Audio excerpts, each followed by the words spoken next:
To our amazing viewers at Cheating Tales Lab, we'd love to hear, which part of the world are you joining us from? Let us know. Now, let's dive into today's story. Chapter 1. The Perfect Lie.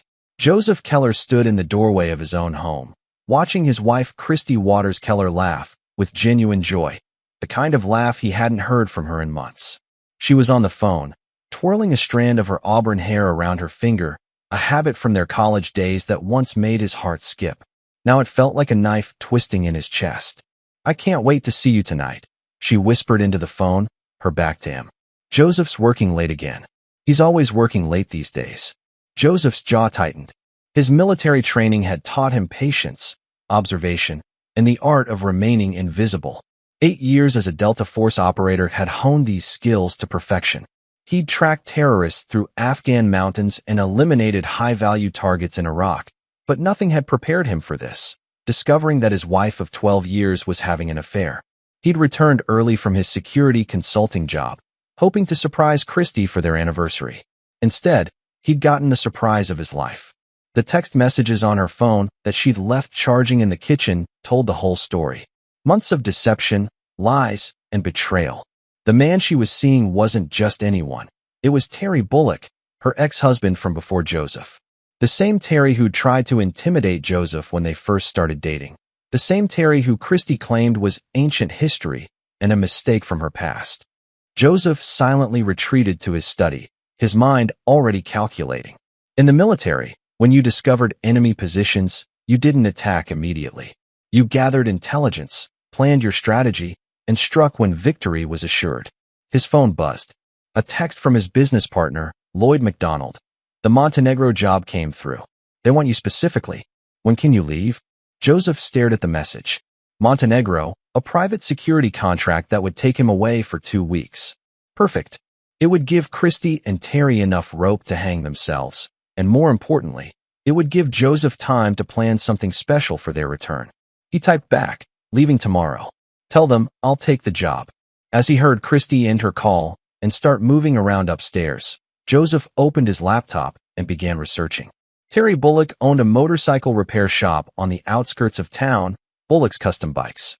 He lived alone in a trailer behind the shop, had 2 DUIs on his record, and according to social media, spent most nights at a dive bar called the Iron Horse. But Joseph dug deeper. Terry wasn't just a simple mechanic. He was the sergeant-at-arms for the Crimson Reapers, a motorcycle club with ties to drug trafficking and arms dealing. Interesting. Very interesting. "Honey, you're home early." Christy's voice called from upstairs, filled with fake surprise and poorly concealed panic. "Just grab some files." Joseph called back, his voice steady and warm. "I have to leave tomorrow for Montenegro. The Petrov job came through." "Oh." There was relief in her voice. "How long will you be gone?" 2 weeks, maybe 3. That's a long time." Joseph smiled coldly. "Don't worry, sweetheart. I'm sure you'll find ways to keep busy." Chapter 2. Gathering Storms. 2 weeks later, Joseph sat in a rental car across the street from the Iron Horse, watching through military-grade binoculars. The Montenegro job had been legitimate, protecting a billionaire's daughter during a kidnapping threat, but Joseph had completed it in half the expected time. The real work began now. For 3 days, he'd been conducting surveillance on both Christy and Terry. The pattern was clear. Every Tuesday and Thursday, Christy would tell her sister Sherry Donnelly that she was going to yoga class. Instead, she'd drive to Terry's shop, where they'd spend hours in the back office before heading to various motels around the county. Terry's routine was equally predictable. Mornings at the shop, afternoons working on bikes, evenings at the Iron Horse drinking with his club brothers. But Joseph had noticed something else. Terry was dealing drugs out of the bar's backroom. Small-time stuff, mostly pills and marijuana to bikers and college kids. Joseph's phone buzzed. A text from Christy. "Missing you so much. Can't wait for you to come home tomorrow. I have a special dinner planned. Red heart." He deleted the message without responding.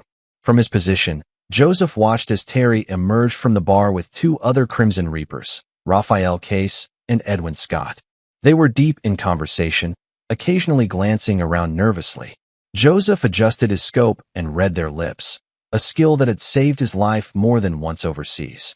"Shipment comes in Friday," Terry was saying. 50 pounds of pure Colombian. Joseph's eyebrows raised. This wasn't small-time dealing anymore. Terry was moving up in the world, and the Crimson Reapers were planning something big. Very big. As the bikers separated, Joseph made a decision. He pulled out a burner phone and dialed a number he'd memorized years ago. DEA tip line. How can I help you? I have information about a major drug shipment coming into the Crimson Reapers Motorcycle Club this Friday, Joseph said, disguising his voice with a slight southern drawl. 50 pounds of Colombian cocaine through a shop called Bullock's Custom Bikes. Can you provide more details? The shop owner, Terry Bullock, is the point man. They're using the Iron Horse Bar as a distribution center. You'll want to watch both locations. Joseph hung up and smiled. Let Terry deal with federal law enforcement breathing down his neck. But that was just the appetizer. The main course would come later. He started his car and drove to the one place in town he never thought he'd visit, his father-in-law's house. Nicholas Hampton answered the door with surprise. Joseph, Christy said you weren't coming back until tomorrow. Change of plans, Nick. Is Tamara home? Christy's mother appeared behind her husband, wiping her hands on a kitchen towel. Joseph, dear. What a wonderful surprise. Christy will be so happy to see you. Actually, I was hoping to talk to both of you first. About Christy. The Hamptons exchanged glances. Joseph had always been their favorite son-in-law, even during Christy's first marriage to Terry. They'd been devastated when she divorced Joseph's predecessor and over the moon when she remarried. Is everything all right? Tamara asked, her maternal instincts kicking in. Joseph's expression remained carefully neutral. I think Christy might be in some kind of trouble. I've noticed some changes in her behavior, and I'm worried about the people she might be associating with. It wasn't technically a lie. Christy was in trouble. She just didn't know it yet. What kind of trouble? Nicholas asked, gesturing for Joseph to come inside. I'd rather not say anything definitive until I'm sure, but I might need to ask you both some difficult questions about her past in the coming days. Would that be all right? Both parents nodded eagerly. Joseph had planted the seeds perfectly. When the time came, they'd be ready to believe anything he told them about their daughter's betrayal. Chapter 3. The Return. Joseph walked into his house at exactly 6:47 p.m., his duffel bag slung over his shoulder. The smell of his favorite pot roast filled the air, and he could hear Christy humming in the kitchen, the same tune she used to hum when they were newlyweds. Joe, is that you? She called out, her voice bright with false enthusiasm. It's me, honey, he replied, dropping his bag by the door. Christy appeared in the hallway wearing a red dress that used to be his favorite, her hair done up the way he liked it. She rushed to him with open arms, and for a moment, Joseph almost forgot about the betrayal. Almost. I missed you so much, she whispered against his chest, and he could feel her trembling slightly. Guilt or excitement from her double life. He couldn't tell anymore. I miss you too, he said, meaning it despite everything. That was the cruelest part of betrayal. You could still love someone who destroyed you. Over dinner, Christy chattered about her 2 weeks, yoga classes, lunch with Sherry, shopping trips, a book club meeting that definitely never happened. Every lie rolled off her tongue so smoothly that Joseph wondered how long she'd been practicing deception. So tell me about Montenegro, she said, refilling his wine glass. Was it dangerous? No more than usual. Mostly just standing around, looking intimidating. Joseph studied her face. Though I did learn some interesting things about loyalty and betrayal while I was there. Christy's fork paused halfway to her mouth. Oh, the client's daughter was being threatened by her ex-boyfriend. Turns out she'd been feeding him information about her father's business for months. When he got greedy and tried to extort the family, she chose him over her own blood. That's terrible, Christy said, her voice carefully neutral. The father didn't think so. He said betrayal was like cancer. You had to cut it out completely, or it would spread and kill everything healthy around it. Joseph watched as Christy's face paled slightly. She reached for her wine glass with an unsteady hand. What happened to them? The daughter and her boyfriend? Joseph's smile was cold and predatory. Let's just say they both learned that some people don't forgive and forget. The rest of dinner passed in uncomfortable silence. Afterward, as Christy cleaned up, Joseph excused himself to his study. He had work to do. First, he checked his secure email. Lloyd had sent him a file marked urgent, personal request. Joseph opened it and found detailed background checks on both Christy and Terry, along with financial records, phone records, and surveillance photos that would make a private investigator weep with envy. Lloyd had been his spotter in Afghanistan and his business partner for 5 years. When Joseph had requested the files before leaving for Montenegro, he hadn't needed to explain why. Lloyd understood that when Joseph Keller asked for information, people ended up dead or wishing they were. The files revealed everything Joseph had suspected and more. Christy had been in contact with Terry for over 6 months, long before the physical affair began. They'd been planning this reunion carefully, even discussing Joseph's life insurance policy and the money she'd inherit if something happened to him. But the real bombshell was in Terry's file. The Crimson Reapers weren't just a motorcycle club. They were a front for a human trafficking operation that moved girls from Mexico through the Southwest. Terry wasn't just a mechanic or even a drug dealer. He was a monster who destroyed lives for profit. Joseph leaned back in his chair and considered his options. He could simply expose the affair to Christy's family and friends, divorce her, and move on with his life. He could turn Terry over to the authorities and let the justice system handle him. Or he could do what he'd been trained to do, eliminate threats to innocent people permanently and thoroughly. Joseph opened his gun safe and removed a pistol he'd acquired through channels that didn't officially exist. As he checked the weapon and began assembling a sniper rifle that had never been registered anywhere, he made his decision. Some betrayals required more than forgiveness or even justice. Some betrayals required blood. Chapter 4. First Contact. 3 days after Joseph's return, Christy announced she was going to yoga class. Joseph kissed her goodbye and watched from the kitchen window as she drove away, not toward the yoga studio, but toward the industrial district where Terry's shop was located. Joseph waited 15 minutes, then left the house carrying a small gym bag. His first stop was a storage unit across town, where he kept equipment that his security consulting business didn't need to know about. Military-grade surveillance gear, untraceable weapons, and several identities complete with documentation. An hour later, Joseph was positioned on the roof of an abandoned warehouse with a clear line of sight to Bullock's Custom Bikes. Through his scope, he could see Christie's car parked behind the building. He could also see federal agents positioned in 3 different locations around the shop. The DEA had taken his tips seriously. Joseph's phone buzzed with a text from an unknown number. "Your wife screams really loud when she's getting fucked." Joseph stared at the message, his finger tightening on the rifle's grip. Terry was taunting him, which meant the bastard knew Joseph was aware of the affair. But how? The answer came 5 minutes later when Christy emerged from the back of the shop, followed by Terry. They were arguing about something, and Terry grabbed Christy's arm roughly. Even from this distance, Joseph could see her wince. That's when it happened. Terry pulled out his phone and showed Christy something on the screen. She went white and started shaking her head frantically. Terry laughed and grabbed her face, forcing her to look at him while he spoke. Whatever he was saying made Christy collapse to her knees. Joseph adjusted his scope and read Terry's lips. "Your husband's a killer. Found out what he really did overseas. Prison for life if this gets out." Joseph's blood ran cold. Somehow, Terry had discovered information about Joseph's classified operations. Information that could destroy not just Joseph, but several other operators who were still active. Terry wasn't just stealing Joseph's wife. He was blackmailing her with national security secrets. The scope revealed more of the conversation. Terry was giving Christy instructions, pointing toward the shop and then back at her car. She was nodding reluctantly, tears streaming down her face. Joseph's phone buzzed again. "She's going to help me with something special tonight. Don't wait up." This changed everything. Christy wasn't just a cheating wife anymore. She was being coerced into something that could compromise national security.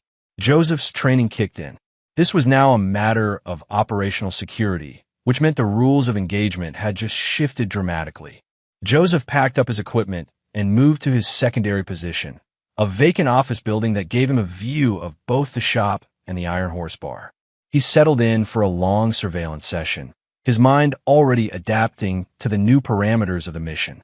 By 8 p.m., the federal agents had pulled back, apparently satisfied that nothing was happening at the shop. By 9 p.m., Terry, and 3 other Crimson Reapers had arrived at the Iron Horse. By 10 p.m., Christie's car pulled into the bar's parking lot.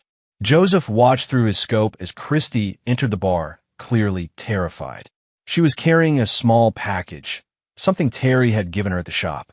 Whatever was in that package, Joseph was going to find out. And when he did, Terry Bullock was going to learn what happened when you threatened a Delta Force operator's operational security. Joseph began breaking down his rifle and preparing for close-quarters work. The time for long-distance observation was over. It was time to get personal. Chapter 5, Escalation. Joseph entered the Iron Horse through the kitchen door, moving like a shadow through the crowded bar. His black clothing and tactical approach made him nearly invisible in the dim lighting. Years of urban warfare had taught him how to navigate enemy territory undetected. He positioned himself in an alcove near the back room where Terry conducted his business. Through a crack in the door, he could see Christie sitting at a table with Terry and 2 other bikers, Raphael Case and Edwin Scott. She looked terrified, clutching the package like a lifeline. "You did good, baby," Terry was saying, his hand possessively on Christie's thigh. "This little device is going to make your husband very cooperative." Joseph's jaw clenched as he realized what was happening. The package contained some kind of surveillance equipment or recording device. Terry was planning to use whatever classified information he'd obtained to blackmail Joseph into compliance. "I don't understand why you need this," Christie whispered. "Why can't we just leave town together like we planned?" Terry laughed, a sound like broken glass. "Because your Boy Scout husband is worth more than just a good fuck, sweetheart. He's got skills that can make us very rich." "What do you mean?" "Let's just say there are people in certain South American countries who would pay handsomely for the services of a former Delta Force operator. People who need problems eliminated permanently." Joseph's blood turned to ice. Terry wasn't just blackmailing him for money. He was planning to sell Joseph's services to cartel leaders and terrorists. This had gone from personal betrayal to a matter of national security. Edwin Scott leaned forward. "You sure Keller will play ball? Guy like that might just decide to eliminate the problem." Terry's grin was predatory. "That's where our insurance policy comes in." He nodded toward Christie. "He won't make a move as long as we have her. And once we have him working for us, we won't need the bitch anymore."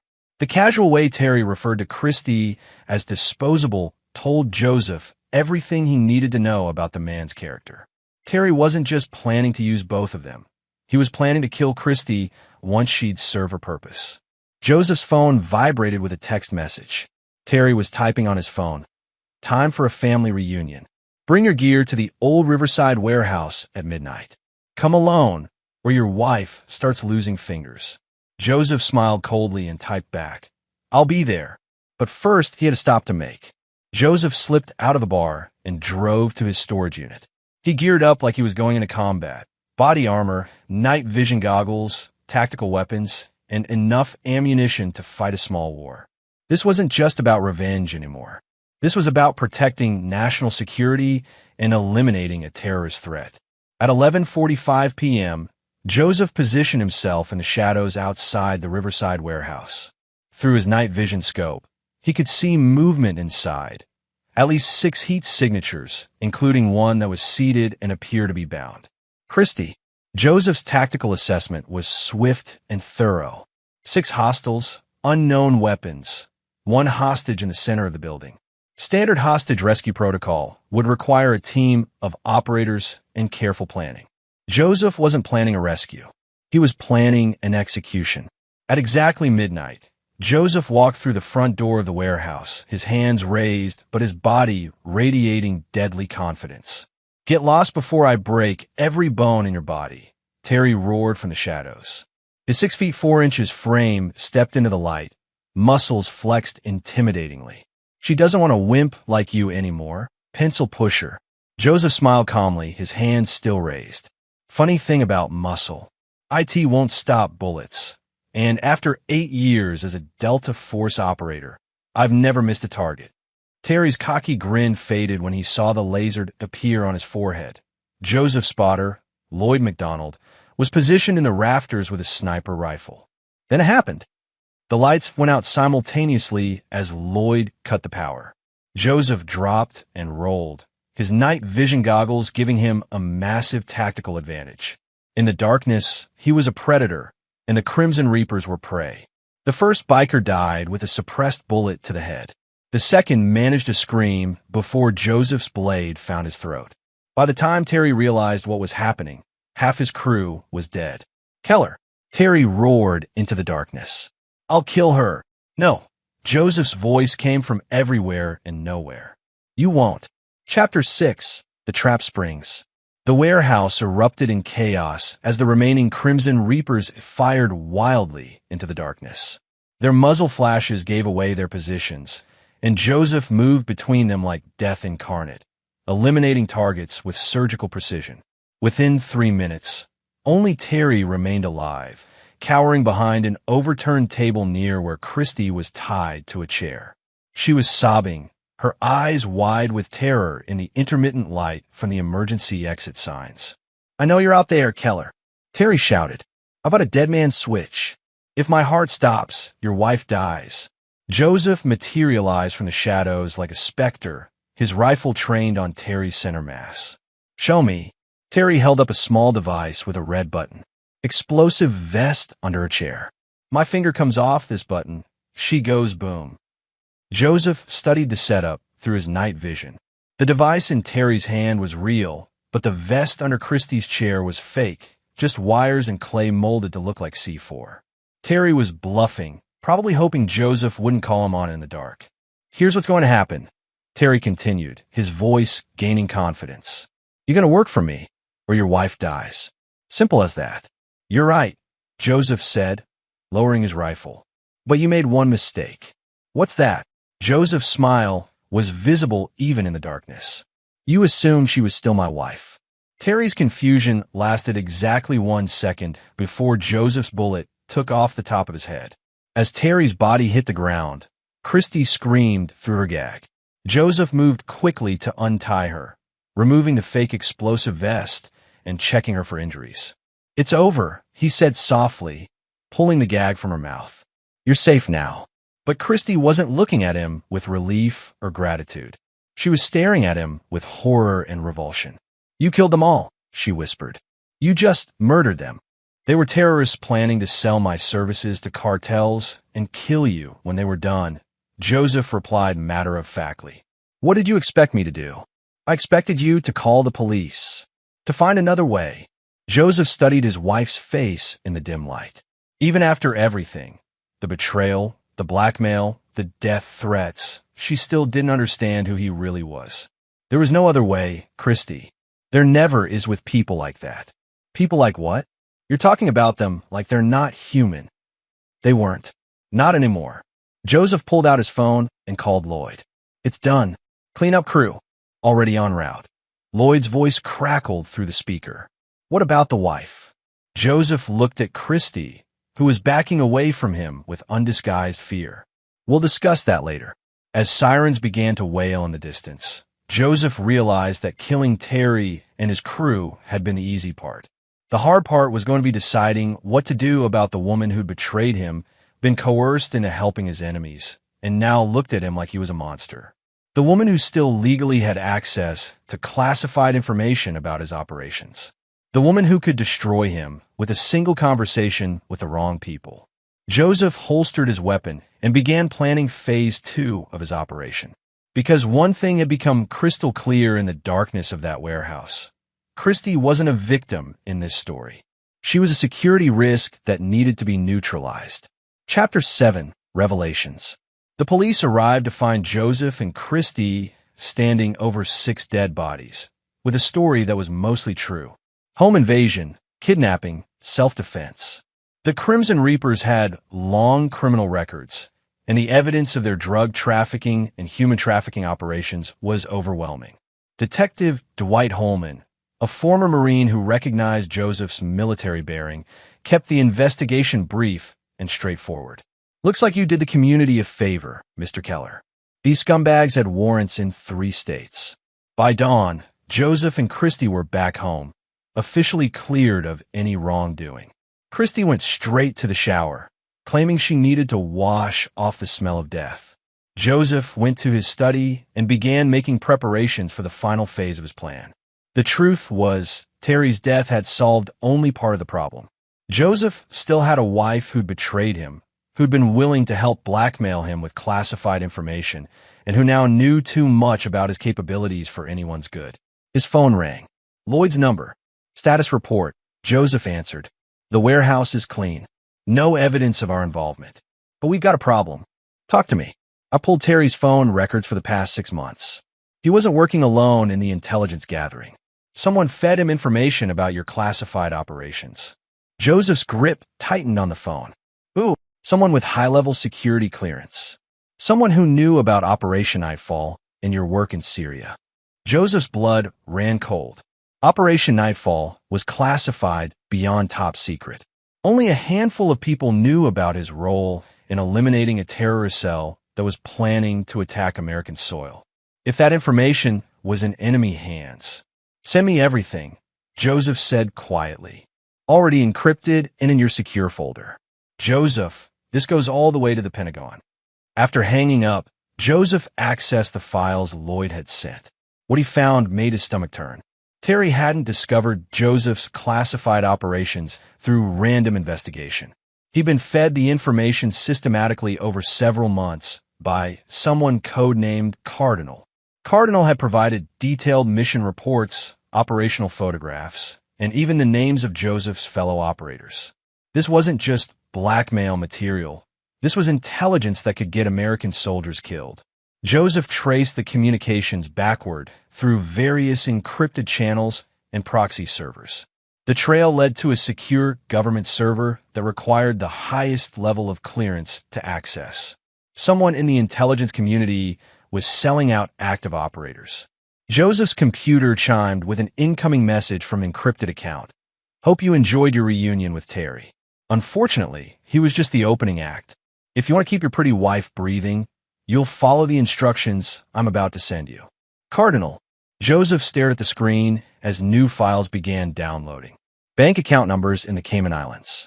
Contact information for cartel leaders in Colombia and Mexico. A list of targets Cardinal wanted eliminated using Joseph's particular skills. The final file was a video that made Joseph's blood boil. It showed Christy in Terry's shop 6 months ago, voluntarily handing over documents from Joseph's home office. Documents that contained classified information about his overseas operations. She hadn't been coerced. She hadn't been blackmailed. She'd been recruited. Joseph heard the shower turn off upstairs. Christy would be coming down soon, probably expecting comfort and reassurance after their ordeal. Instead, she was going to face a very different Joseph Keller than the one she'd married. Joseph opened his gun safe and removed a pistol with a silencer. He checked the load and chambered a round, then sat down to wait for his wife. It was time for the final conversation of their marriage. Chapter 8. The Truth Unveiled.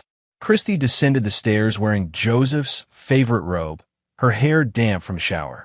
She moved tentatively, like someone walking through a minefield, which wasn't far from the truth. Joe, are you okay? You've been so quiet since we got home. Joseph looked up from his laptop, his expression unreadable.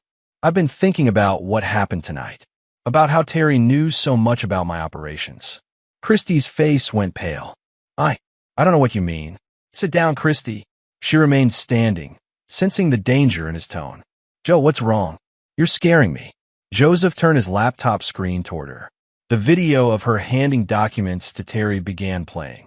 I said sit down. Christy collapsed into the chair across from him, her face crumbling. Joe, I can explain. 6 months ago, you began systematically stealing classified documents from my office and passing them to Terry Bullock, who was working for someone codenamed Cardinal. These documents contained information that could get American soldiers killed. It wasn't like that. I was trying to protect you. Joseph's laugh was bitter. Protect me? You gave a terrorist operative the details of every classified mission I've worked in the past 5 years. Terry said Cardinal would expose you if I didn't cooperate. He said you'd go to prison for war crimes. What war crimes, Christy? She hesitated, realizing she'd revealed too much. The things you did in Syria. Cardinal had evidence that you killed civilians. Joseph leaned forward, his voice deadly quiet. I've never killed a civilian in my life. Every target I eliminated was a verified terrorist threat. Cardinal fed you lies to manipulate you into treason. I was trying to save our marriage. Terry said if I helped him, he could make the evidence disappear. And you believed him? You believed your ex-husband over your current husband? Christie's tears were flowing freely now. I was scared. I didn't know what else to do. Joseph stood up and began pacing, his military training helping him process the emotional and tactical aspects of the situation. How long have you been in contact with Cardinal directly? What? Terry's dead, Christie. But Cardinal is still out there. Still has my classified information. Still wants me to work for him. Joseph stopped pacing and fixed her with a stare that made her shrink back. The question is, are you still working for him too? No. Joe, I swear I never. Joseph's phone buzzed. A text from Cardinal. Touching reunion. Now let's discuss business. Your wife's treasonous activities could land her in federal prison for life.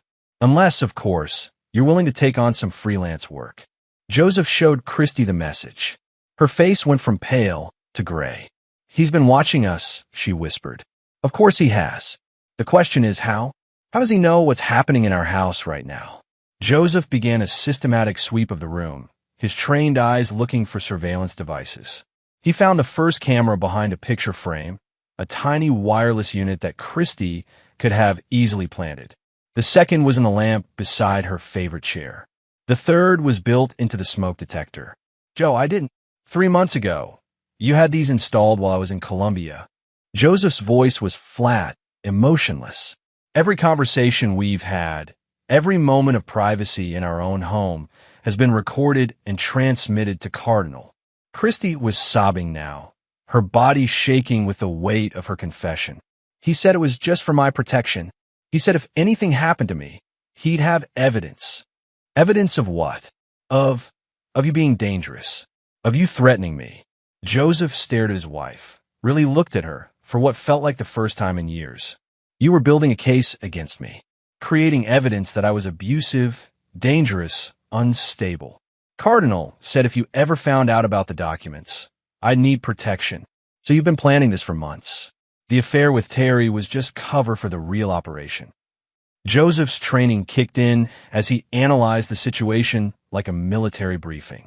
Cardinal recruited you first, then brought Terry in as the muscle. You were never coerced, Christie.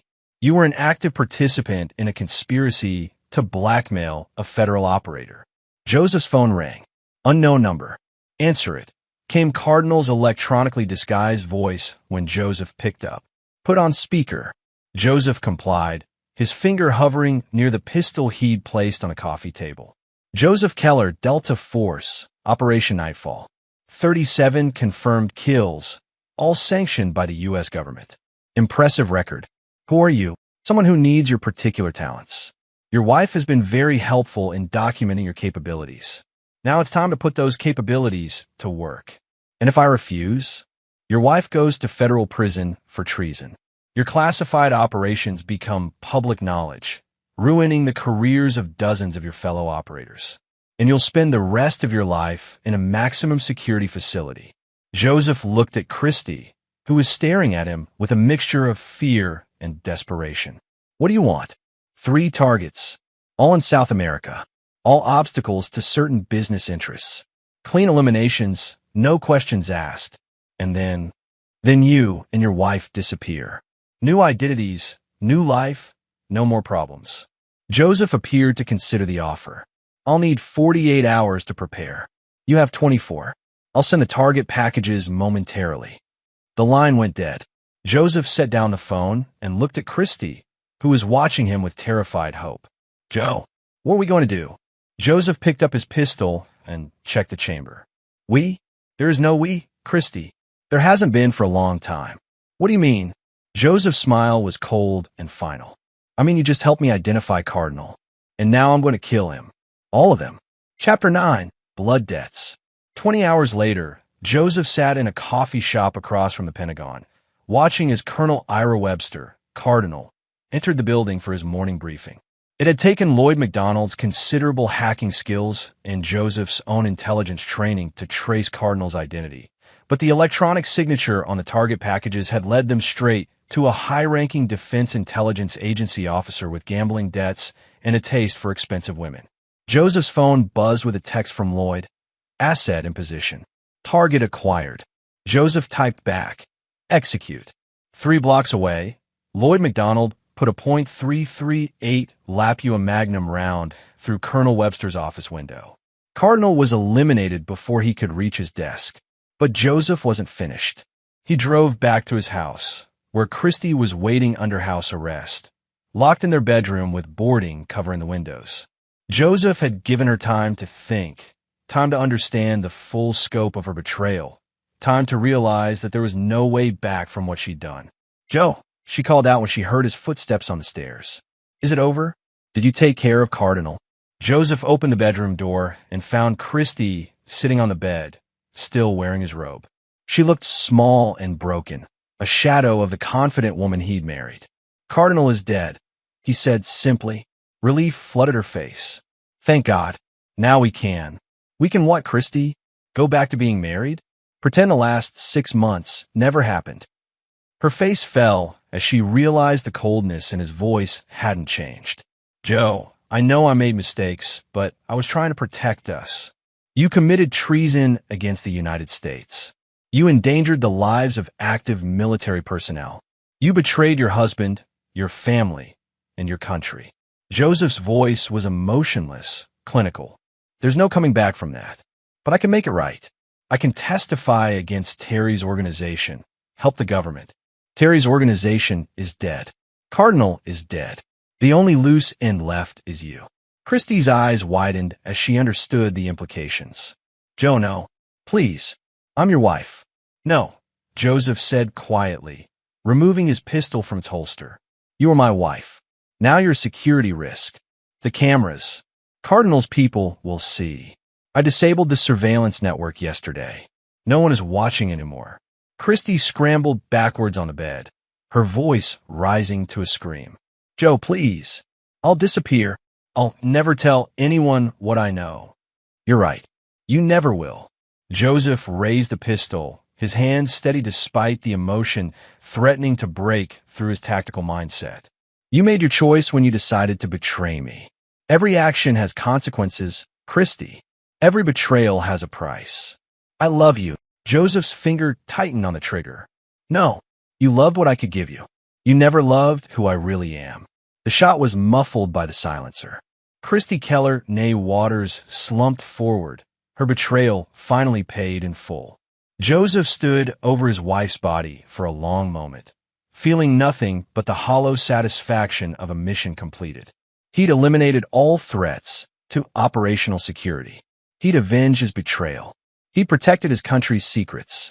But as he began the methodical process of staging the scene to look like a home invasion gone wrong, Joseph realized that revenge, even perfectly executed revenge, couldn't fill the void left by betrayal. His phone rang. Lloyd's number. "Package delivered," Lloyd said. "What's your status?" "Cleanup required at my location." "Then we disappear for a while." "Copy that." New identities are already prepared. Joseph looked around the house that had once been his home, filled with memories of a marriage that had been built on lies. Everything he'd fought for, everything he believed in, had been corrupted by the people closest to him. As he waited for Lloyd's cleanup crew to arrive, Joseph made a mental note to send flowers to Christy's parents. They'd lost a daughter today, even if they'd never know the real reason why. Some betrayals couldn't be forgiven. Some debts could only be paid in blood. And Joseph Keller never forgot and never forgave. 6 months later, a man calling himself Rafael Mendez eliminated a cartel leader in Colombia who'd been selling American weapons to terrorists. The locals called him El Fantasma, the ghost, because he appeared without warning, completed impossible missions, and vanished like smoke. Joseph had found his calling again, not as a husband, not as a man seeking happiness, but as what he'd always been, a weapon pointed at the enemies of everything he held sacred. Some men were made for love, family, and peace. Joseph Keller was made for war. And war, unlike marriage, never betrayed him. This is where our story comes to an end. Share your thoughts in the comments section. Thanks for your time. If you enjoy this story, please subscribe to this channel. Click on the video you see on the screen, and I will see you there.